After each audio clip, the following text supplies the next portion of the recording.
নমস্কাৰ শ্ৰদ্ধাৰ গুণগ্ৰাহী দৰ্শকবৃন্দ আত্মীয় স্বজন বন্ধুমোহন আটাইলৈ পোনপ্ৰথমে মোৰ মৰম আৰু আন্তৰিকতাৰ লগতে আপোনালোকৰ শীৰ্ষণত সেৱা জনাইছোঁ।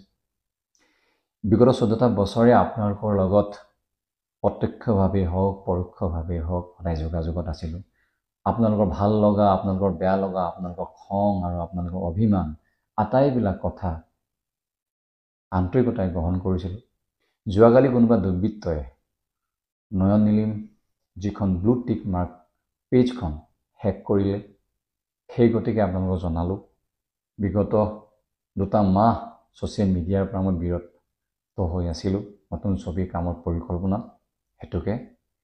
সেয়েহে আপোনালোকো সাৱধান হওক আৰু আজিকালি ডিজিটেল যুগ, ছ'চিয়েল মিডিয়াৰ যুগ, গতিকে এনেকুৱা ধৰণৰ যাতে দুৰ্বৃত্তৰ পৰা আপোনালোকে নিজকে সদায় বচাবলৈ চেষ্টা কৰক। আৰু যেতিয়া আপোনালোকৰ কোনোবা অচিনাকি ফোন কল হওক বা কিবা অচিনাকি লিংক হওক, ততাতৈয়াকৈ আপোনালোকে আপোনালোকৰ জনা কোনো মানুহৰ লগত কথা পাতক আৰু কাষৰ পুলিচ ষ্টেচনলৈ গৈ আপোনালোকে কমপ্লেইন কৰক। ইতিমধ্যে মই ক্ৰাইম ব্ৰাঞ্চত এটা গোচৰ ৰুজু কৰিছোঁ।